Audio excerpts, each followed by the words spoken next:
The grand conclave of the Galactic Concordat was a chamber built to humble gods, and today it was filled with beings who considered themselves their successors.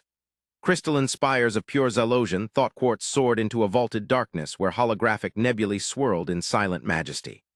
The air itself, a carefully balanced medium of inert gases and psychic resonance, shimmered with the unvoiced anxieties of 1,000 assembled delegates. At the heart of the immense, circular chamber, a single terrifying image hung suspended in hard light. A star system shrouded in a roiling, black miasma, a wound in the fabric of space known only by the designation Veil 349. For 10 millennia it had been a scar, a memorial to a terror so profound it had been relegated to myth. And now, the myth was bleeding into reality. High Counselor Vorlag of the Xylos felt the collective tension as a discordant hum against his crystalline facets. His own form, a towering lattice of shimmering blue crystal, was rigid with a control honed over centuries. He was the embodiment of his people, ancient, logical, and deeply, unbreakably committed to the preservation of order. The tremors emanating from Veil 349 were the antithesis of that order. They were a chaotic scream from a dead and buried past, the forgotten. The silencers, the ethel. The names were whispers in the archives, cautionary tales told to young civilizations about the dangers of unchecked ambition. Legend said they had grown so powerful they had sought to silence the symphony of the cosmos, to impose their own will upon reality itself, and in their failure had consumed their entire sector of the galaxy, leaving only the veil as a tombstone. They had been sealed away by the Concordat's ancestors, a galactic quarantine of cosmic scale. The resonance is undeniable, the Cathar Hive Matriarch's voice echoed through the chamber, a chittering, guttural transmission that scraped against the refined psychic field. Her colossal, chitinous form shifted in its alcove, a dozen manipulator limbs clenching and unclenching. The seal is failing. The energies within are awakening. We have ignored the legends for too long. The tomb is opening. A murmur swept through the delegates. The Lumina Collective, ethereal beings of cohesive light, pulsed with a soft, fearful violet.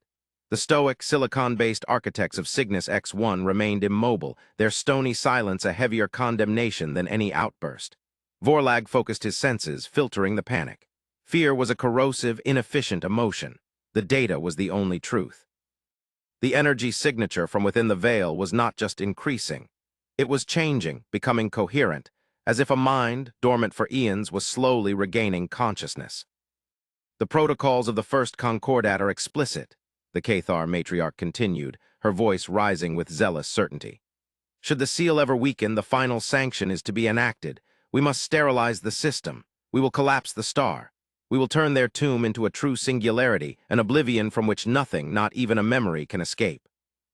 A wave of grim agreement washed through the conclave. It was the logical, safe, and necessary course of action. The ethel had been a galactic contagion, a philosophical plague. To risk their return was to risk everything, the stability, the peace, the very structure of reality the Concordat had so painstakingly maintained for millennia. Vorlag found himself inclining his crystalline head in assent. The risk was incalculable. The solution, though brutal, was final. The weight of galactic history demanded it. It was then that a new voice entered the psychic field, jarringly different from the rest. It was not a psionically projected thought form, but a modulated acoustic wave, translated by the chamber's universal systems. It was flat, lacking the rich, emotional undertones of the other species, yet it carried an unnerving clarity. On what evidence is this contagion based? All eyes, sensory organs, and psychic focuses turned towards the human delegation's alcove.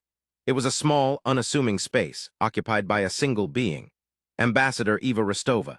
She stood there, a fragile creature of soft flesh and flowing dark hair, encased in a simple, dark blue uniform. The humans were the Concordat's newest members, barely a standard century in the galactic community. They were seen as primitives, clever apes who had brute-forced their way to the stars with crude fusion rockets and loud, messy technology. They possessed no innate psychic ability, their minds a silent void to the other races. They were tolerated for their surprising economic vigor and their stubborn persistence, but they were not considered true peers. They were children, playing with forces they did not understand. Vorlag felt a flicker of irritation, a discordant chime in his own crystalline structure. The human's question was an insult to millennia of established history. Ambassador, he projected, his tone as cold and precise as cut diamond.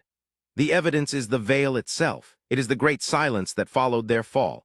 It is in the foundational archives of this concordat written by the survivors of their madness. We do not need new evidence. We have a historical certainty. Ambassador Rostova met his gaze, her dark, liquid eyes unblinking. It was always unsettling to be looked at by a human. Their vision was purely optical, yet it felt as if they were peering past one's physical form and into the mechanisms beneath. "Forgive my species' lack of historical context, High Counselor," she said, her voice calm and even. "But our own history has taught us that certainty is often the prelude to the greatest of errors. The archives you speak of, they were written by those who were at war with the Ethel, were they not? By definition, they are biased. We have reviewed the translated summaries. They are filled with fear, mythology, and vast, empty spaces where data should be." The Cathar matriarch let out a hiss of contempt. "The child race lectures us on history. Your history is a blink of an eye. We carry the memories of our ancestors who witnessed the stars themselves die at the hands of the Ethel. That is our data." "It is your memory," Rostova corrected, her tone still unnervingly level. "And memory, as we have learned, can be a flawed and powerful prison. We are not dismissing the potential threat. We are questioning the immediacy and the finality of the proposed response. An act of stellar-scale destruction is irreversible. Should we not, at the very least, gather fresh data before committing to such a course? To act on fear and legend alone seems illogical." Vorlag felt the word illogical strike him with physical force.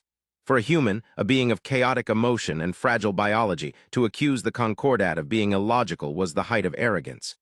"And what do you propose, Ambassador?" he asked, his psychic voice laced with condescension. "That we send a fleet to knock on the door of Apocalypse and ask it to state its intentions." A ripple of derisive amusement flowed through the conclave. The image was absurd. "Yes," Rostova replied without a hint of irony.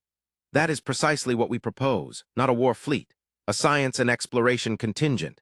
We will approach the Veil, we will extend communication arrays, we will deploy long-range, non-invasive scanners. We will treat this not as a military confrontation, but as a first-contact scenario with a potentially traumatized and isolated civilization. We will gather information. We will replace mythology with facts. And then, and only then, can a logical decision be made." Silence descended upon the chamber. The sheer, unadulterated audacity of the human proposal was stunning. They were suggesting a course of action so naive, so contrary to every instinct of self-preservation honed over eons, that it bordered on madness. To approach the Veil was to invite corruption. To communicate with the Ethel was to listen to the song of oblivion. The Lumina Collective pulsed with a hesitant, questioning light. The risk of contamination, it is absolute. The Ethel's influence was said to spread through thought, through subspace itself. "Our ships are shielded," Rostova said simply. "And our minds are quiet. We do not have the psychic interconnectedness of most concordat species. Perhaps in this unique instance that is not a weakness but a strength, an immunity. We can observe without being influenced." Vorlag considered her words. The human psychic blankness was a known curiosity. While the rest of the galaxy communicated on a rich tapestry of thought and emotion, humans were isolated islands, their consciousnesses locked away behind thick walls of bone and biology. It was seen as a profound deficiency, a cosmic loneliness. But perhaps she was right. Perhaps their deafness could protect them from a siren's call, yet the risk remained unacceptable. "The Concordat will not sanction such a reckless endeavor," Vorlag stated, his voice a final judgment. "The final sanction is the only responsible path. We will vote." The vote was a formality. A cascade of light and psychic energy swept across the chamber as delegate after delegate affirmed their commitment to the ancient protocols. The Cathar, the architects, the myriad other races, all voted for sterilization. It was a somber, unified decision, the heavy burden of galactic leadership. When the tally reached the human alcove, a profound silence fell. Ambassador Rostova looked up at the great, swirling star map, her gaze fixed on the ugly black stain of Veil 349. "The Terran Federation abstains," she announced, her acoustic voice cutting through the psychic weight of the conclave. Abstains, the word was a physical shock. In the history of the Concordat, no member had ever abstained from a vote of such magnitude. It was a declaration of noncompliance, a profound and deliberate severing of oneself from the collective will. It was political suicide. Vorlag stared at the human, a new, unsettling emotion beginning to form beneath his ancient logic. It was not anger. It was a sliver of cold, sharp uncertainty. Why would they do this? What could they possibly gain from such a meaningless, defiant gesture?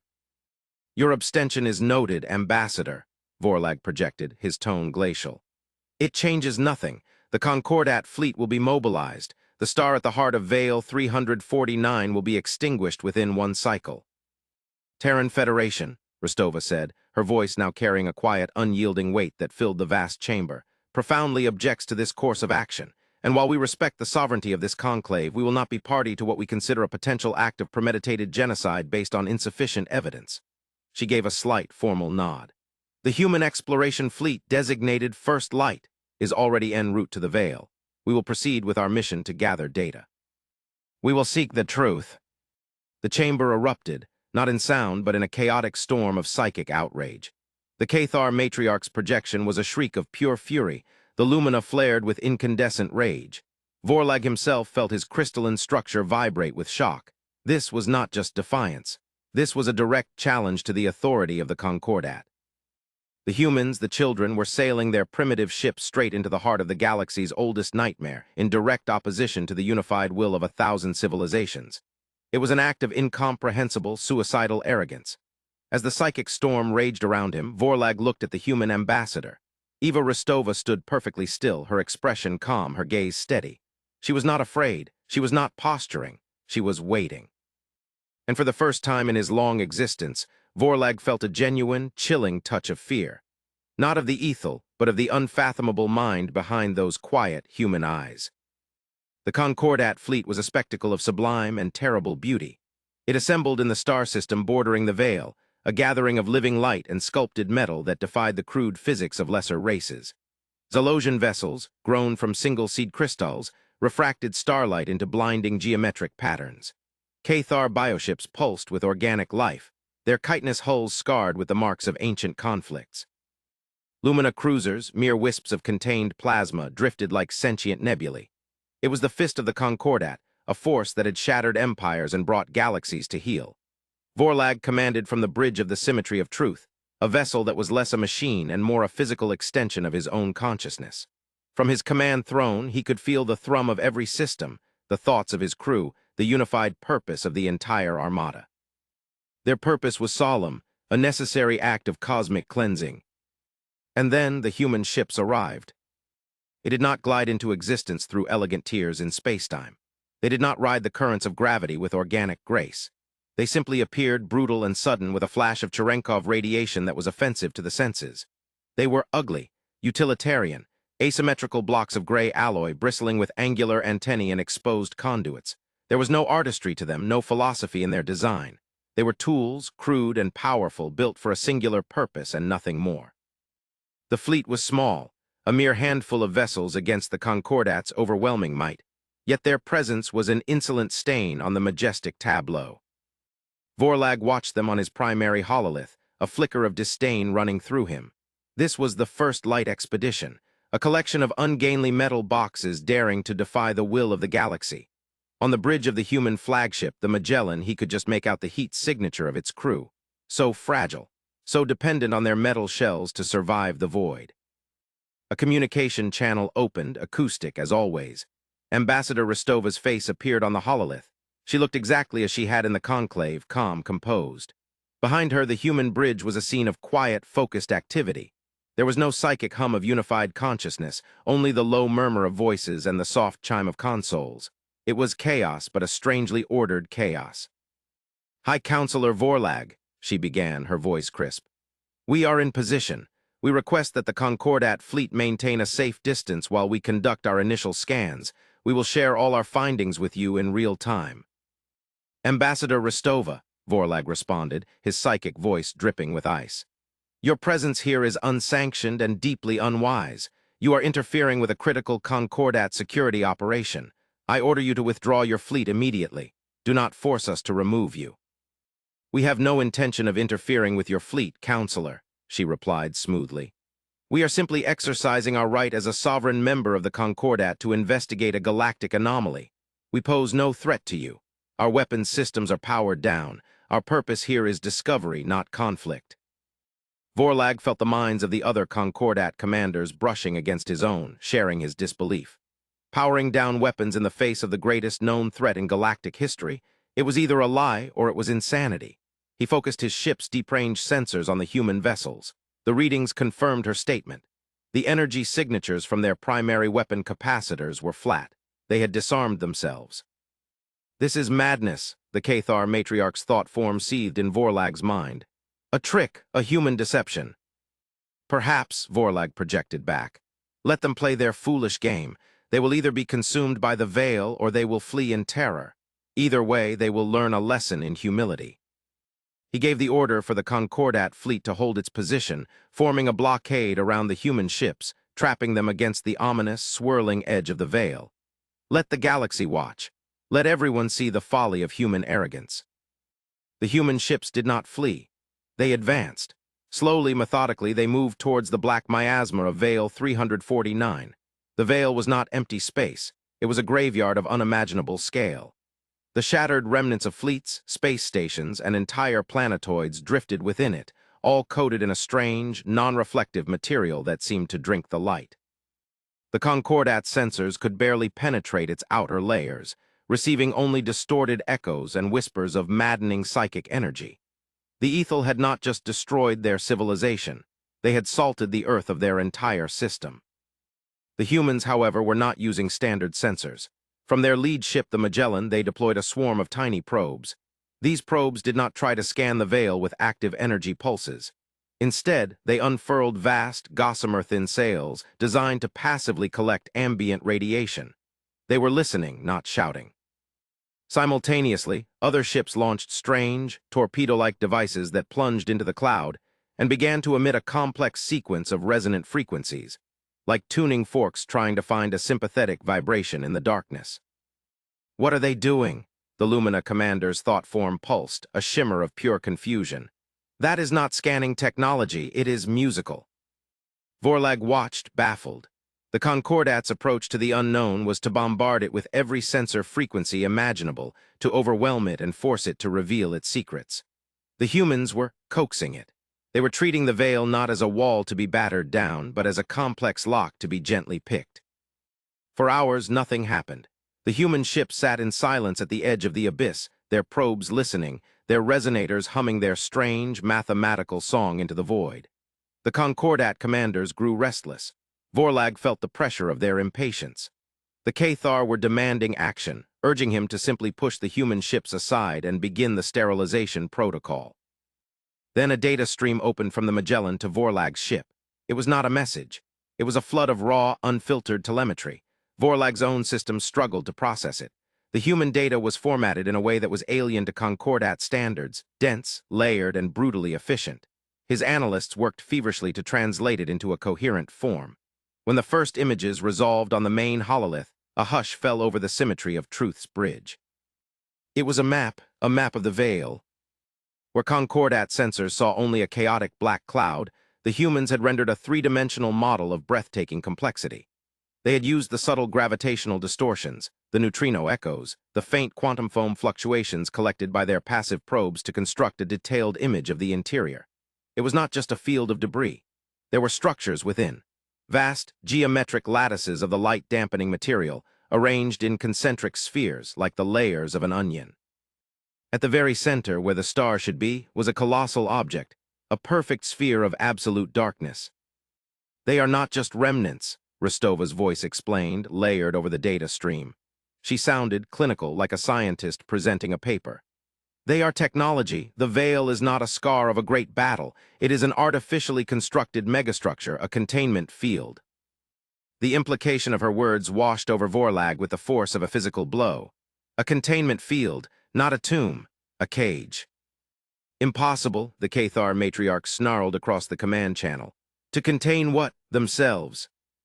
That is the question we are trying to answer, Rostova said. Our resonance probes have received a response from the central sphere. It is not hostile. It is a repeating signal, heavily degraded, but the message is mathematically clear. It is a warning. More data flowed from the human ship. This time, it was an audio file, a translation of the resonance patterns. A sound filled the bridge, a low, haunting chorus of overlapping tones that seemed to bypass the ears and resonate directly with the mind. Woven into the tones was a simple, repeating message, rendered by the human's translation software into the Concordat's formal tongue. Stay away, contagion. We are the seal. Do not break the seal. Forgive US. Vorlag felt the foundations of his millennia-old certainty begin to crack. The legends, the archives, the entire historical basis for their actions, it was all cast into doubt. The Ethel had not been galactic conquerors. They had been jailers. They had imprisoned themselves. This is a trick, the Cathar matriarch insisted, but her psychic voice was strained, the conviction faltering. A sophisticated illusion broadcast by the enemy. The energy signature of the message is over 10,000 years old, Rostova stated flatly. The radioactive decay of the isotopes embedded in the signal can be dated with near-perfect accuracy. This is not a new broadcast. It is an echo, the last will and testament of the Ethel civilization, which has been repeating in this darkness for millennia, unheard. A profound, chilling silence settled over the Concordat fleet. 1,000 warships, armed with the power to extinguish suns, had come to execute a monster, only to find the last message of a martyr. Vorlag stared at the image of the human ship, the ugly gray Magellan floating calmly before the abyss it had just deciphered. These primitives, with their crude ships and their silent minds, had achieved in a matter of hours what the combined wisdom of the Concordat had failed to do in 10,000 years. They had not used overwhelming power. They had not relied on ancient authority. They had listened. They had been curious. They had approached the galaxy's greatest horror not with a sword, but with a question. Ambassador, Vorlag projected, his own voice feeling alien and uncertain to him for the first time. What have you found? We believe, Rostova's voice replied, a new, somber gravity entering her tone, that the Ethel did not cause the Great Silence. We believe they were its first victims, and they sacrificed their entire civilization to prevent it from spreading to the rest of the galaxy. More data flooded the channel. Biological analyses, spectrographic readings of the light-dampening material. The human probes had managed to retrieve microscopic samples from the outer debris field. The material was not just an advanced alloy. It was a biomechanical lattice, infused with a horrifically complex viral agent. We are calling it a hyperadaptive phage, Rostova explained, as images of the viral structure appeared on the hololith, a crystalline nightmare of interlocking proteins and quantum processors. It seems to be designed to deconstruct and consume both organic matter and complex technology, repurposing it to replicate itself. The debris field, it is not the wreckage of Ethel ships. It is the phage. The Ethel fought it, and when they realized they could not win, they used their technology to create this containment field, turning their entire system into a prison to hold this plague. The awakening energy signal is not the Ethel re-emerging. It is the containment field beginning to fail. The truth, when it finally arrived, was not a thunderclap but a cold, creeping dread. The Concordat had stood ready to shatter the very prison that was protecting them. They had been preparing to unleash the true monster upon an unsuspecting galaxy. Their wisdom, their history, their logic, it had all been a lie, a grand misinterpretation born of fear and ignorance. They had been guarding the wrong side of the cage. Vorlag looked at the Concordat fleet arrayed around him, a magnificent, pointless monument to their own folly. He felt the psychic shock and shame of 1,000 commanders as they processed the same terrible realization. They had been so certain of their righteousness, so dismissive of the quiet, questioning voice of the newcomers. He then turned his attention back to the human flagship. It was no longer advancing. It had redeployed its small fleet into a defensive perimeter, not facing the Concordat, but facing the Veil. Other human ships were now launching new kinds of probes, devices that pulsed with harmonic energies designed to reinforce, not disrupt, the ancient field. They were not just observing anymore. They were helping. Ambassador Rostova, Vorlag projected, the formal title now feeling inadequate. He stripped his transmission of all ceremony, all rank, sending only the raw, humbled core of his thought. What is your assessment? Can the field be repaired? There was a long pause. When Rostova's face reappeared on the screen, her expression was grim. Our models are incomplete. The Ethel's technology is millennia beyond our own. But based on the rate of decay and the energy fluctuations from the central sphere, we believe the field will suffer a catastrophic collapse in less than one standard rotation. The Cathar matriarch's voice screamed across the channel. Then we were right. We must sterilize the system now, collapse the star before the phage escapes. No, Rostova's voice cut through the panic, sharp and absolute. That would be the worst possible course of action. The phage is clearly resistant to extreme energy. A supernova would not destroy it, it would energize it. It would scatter it across this entire sector of the galaxy on the solar winds. It would be like trying to put out a fire with gasoline. The logic was inescapable and horrifying. Their ultimate weapon was not only useless, it was the perfect delivery system for the plague. They were trapped. Their greatest strength had become their greatest liability. There is another option, Rostova continued, her gaze steady and intense. The Ethel are still alive in there, faintly. Their life signs are present in the central sphere. They are the ones maintaining what is left of the field with their own bioenergy. They have been holding it together for 10,000 years. If we can reach them, if we can communicate with them, they might know how to reinforce the seal, or they may know of a way to destroy the phage at its source. Reach them? Vorlag echoed, the idea seeming impossible. The phage is thickest near the core. Nothing can pass through that. The Magellan is shielded against radiation and biological agents, Rostova said, her voice devoid of any boastfulness. It was a simple statement of fact. We have also analyzed the phage's replication cycle. There is a brief window, a harmonic null period in its energy consumption, during which a vessel might be able to pass through the densest layers without being consumed. It is a high-risk maneuver, but it is the only logical option remaining. Vorlag stared at her, at the image of the unassuming human on her ugly, practical bridge. They had come here in defiance of the galaxy.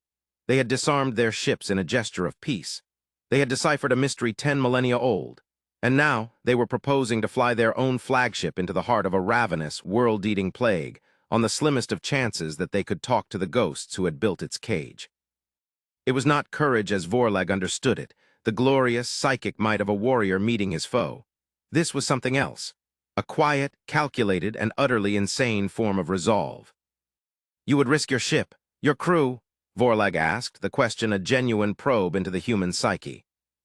We would risk everything to prevent a galactic extinction event, Ambassador Rostova replied simply. That is the purpose of the First Light mission. That is the purpose of our Federation. Vorlag looked away from the hololith, out at the swirling blackness of the veil. In that moment, the entire history of the Galactic Concordat, with all its power, its tradition, and its pride, felt like a fragile, hollow thing. They had built an empire on the preservation of the known, and in doing so had blinded themselves to the truth of the unknown. The humans, in their short, violent history, had apparently learned a different lesson. They had learned to run towards the fire. He finally understood. The humans weren't children playing with forces they didn't comprehend. They were the only adults in the room. The journey of the Magellan into the Veil was a silent, agonizing vigil. Vorlag and the entire Concordat fleet watched on the data feed provided by the humans, their combined psychic attention focused on the single, fragile light of the human ship as it was swallowed by the abyssal cloud. The images sent back were surreal and terrifying. The ship's external cameras showed the phage-infused debris not as dead rock, but as something hideously alive, pulsing with a faint, sickly internal light. Crystalline structures of the viral agent grew on the wreckage like coral, constantly shifting and reconfiguring themselves. It was a living, thinking ocean of death. On the bridge of the symmetry of truth, the air was thick with a tension Vorlag had never experienced. The boisterous certainty of the Cathar was gone, replaced by a rigid, fearful silence. The luminous glow was a dim, anxious pulse. They were all spectators now, their mighty fleets rendered useless, their fates resting entirely on the primitive, fleshy beings they had so recently scorned. Vorlag found himself analyzing the human bridge crew on the internal feed. They were not panicked. They moved with a calm, efficient grace, their voices low and steady as they reported sensor readings and system statuses. Their heart rates, broadcast as part of the shared telemetry, were elevated but stable. They were afraid, he realized, but they had chained their fear to their duty. It was a discipline he had not believed them capable of. Entering the harmonic null, a voice from the Magellan's bridge announced. Shields are holding, but we are taking molecular abrasion, hull integrity at 92%. The ship plunged deeper. The data stream became a torrent of hostile energy readings and proximity alerts. The phage was aware of them. It was swarming around the Magellan, probing its defenses, searching for a weakness. The ship's navigational thrusters fired in short, precise bursts, executing a complex, pre-calculated corkscrew trajectory that seemed to weave through the densest concentrations of the viral matter. It was not the elegant, intuitive flight of a Xylosian pilot communing with their vessel. It was the cold, brutal perfection of a machine executing a flawless solution to an impossible mathematical problem. "We have visual on the central sphere," Rostova's voice reported, her own tone as steady as ever. The view on the main screen shifted. Through the swirling chaos, a new shape emerged. It was a perfect sphere of absolute black, so vast it dwarfed the Magellan. It absorbed all light, all sensor waves, all energy, but it was not empty. As the human ship drew closer, faint, ethereal lights could be seen moving beneath its impossibly smooth surface. The life signs, the ethel. "We are hailing," Rostova said, "broadcasting the prime mathematical sequence followed by the datalog of our findings. We are showing them that we understand. We are showing them we are here to help." There was no response at first. The Magellan orbited the colossal sphere, a tiny mote of defiance in an ocean of cosmic horror. The ship's hull integrity continued to drop. 85%, 80%. The phage was learning, adapting its assault to the ship's shield frequencies. "The null window is closing," the human tactical officer reported. "We have minutes before the shields are overwhelmed." Vorlag felt a collective wave of despair from the Concordat fleet.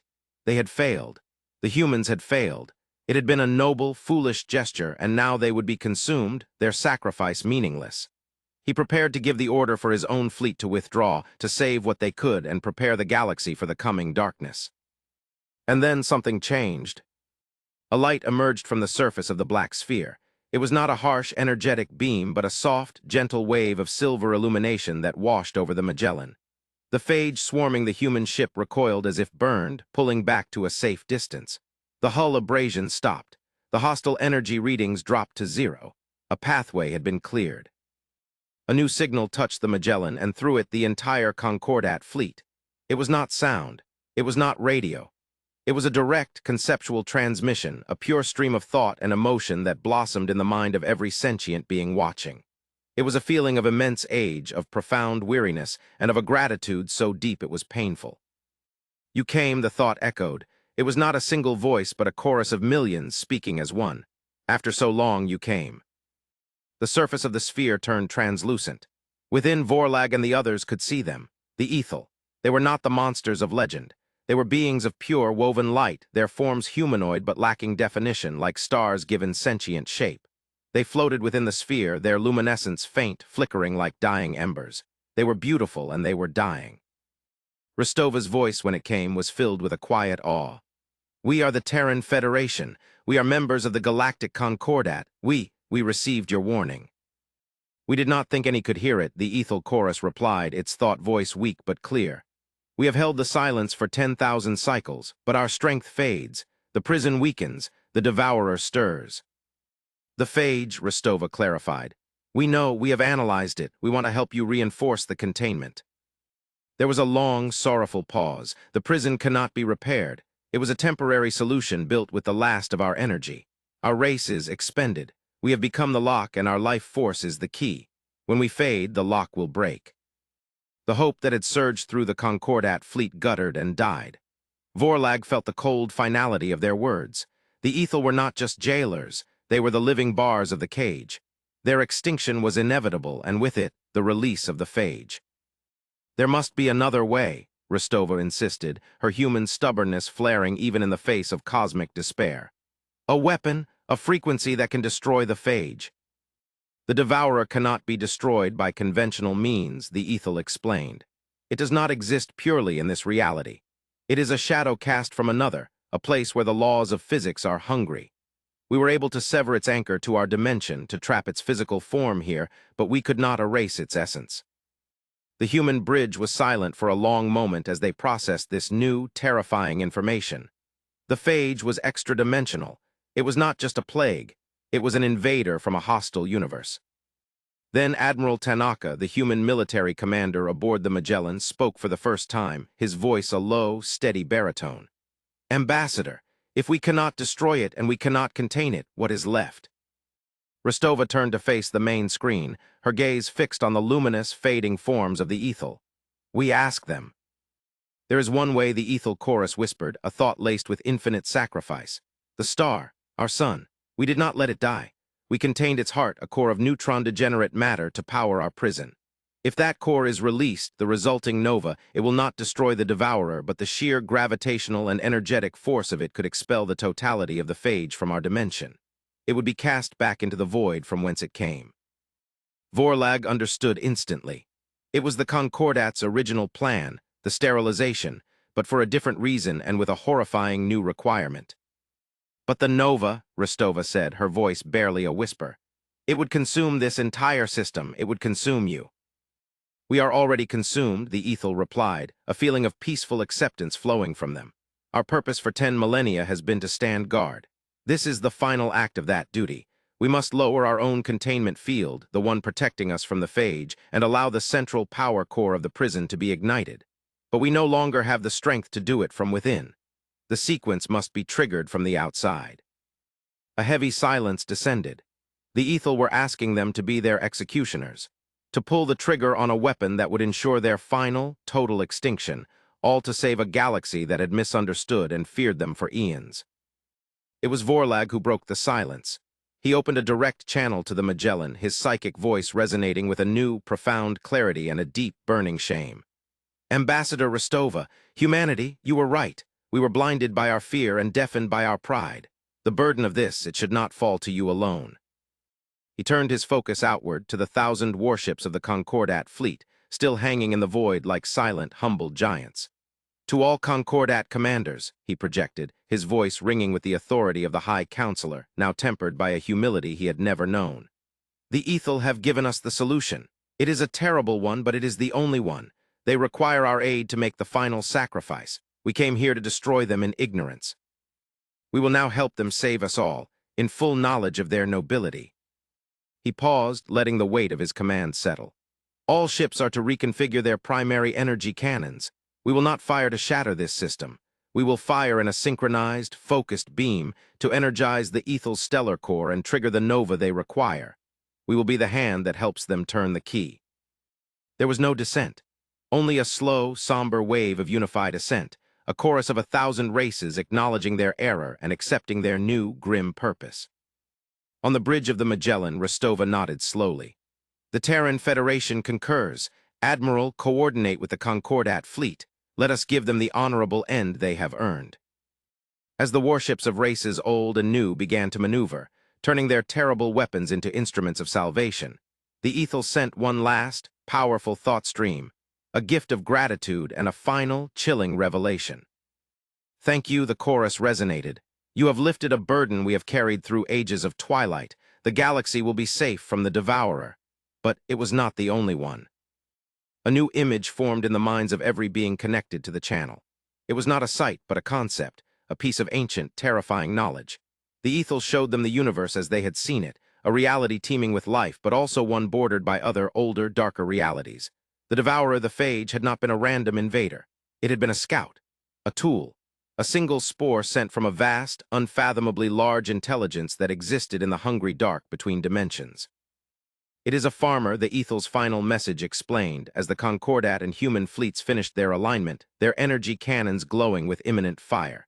And this galaxy is its fallow field. It sends its seeds to consume the old growth to prepare the soil for its own terrible harvest. The devourer was but the first. More will come. We saw them. A silent fleet moving in the darkness beyond the galactic rim. They are the reason we rose to such power. We were preparing for a war you did not know was coming. The last image they shared was of this silent fleet. Shapes that defied geometry, presences that were absences, moving without propulsion through the intergalactic void, their destination clear. The soft, warm, inviting light of the Milky Way. The galaxy has turned away from its past, the Ethel whispered as a final farewell. Now you must not turn away from your future. Be ready, be one. With a final, brilliant surge of silver light, the Ethel's consciousness receded. The shield around them vanished. The black sphere containing the stellar core stood exposed. All ships, Admiral Tanaka's voice rang out, heavy with the weight of the moment. Fire. 1,000 beams of pure energy, from 1,000 warships representing the whole of galactic civilization, converged on the single point in space. They struck the sphere not as a weapon of destruction, but as a key of pure light. The reaction was instantaneous. The core ignited. The star that had been held captive for 10 millennia was reborn in a final, glorious, and silent detonation. A wave of light and energy erupted outwards, pure and white, vaporizing the phage, cleansing the system, and pushing the very fabric of spacetime before it. It was the galaxy's most beautiful and most tragic funeral pyre. From a safe distance, the combined fleets watched the nova expand, a testament to a sacrifice that would forever remain a secret known only to them. Vorlag stood on his bridge, his crystalline form reflecting the light of the dying star. He felt the gaze of his crew upon him, but his focus was on the small, gray human ship that floated beside his own. The humans had not come to conquer. They had not come to judge. They had come to understand. And in their quiet, stubborn search for truth, they had saved the galaxy from its own worst instincts, only to reveal a threat orders of magnitude greater. The war for survival had not just ended. It had just begun. And the galaxy, which had so arrogantly believed itself the master of its own destiny, now turned to face the true, silent darkness. It would face it with new eyes, humbled and afraid, but for the first time truly united. And it would be the humans, the quiet, logical, and impossibly resolute newcomers, who would have to teach the old races how to see in the dark. The forgotten had been remembered, and in their sacrifice had awakened the galaxy to a terrifying new dawn.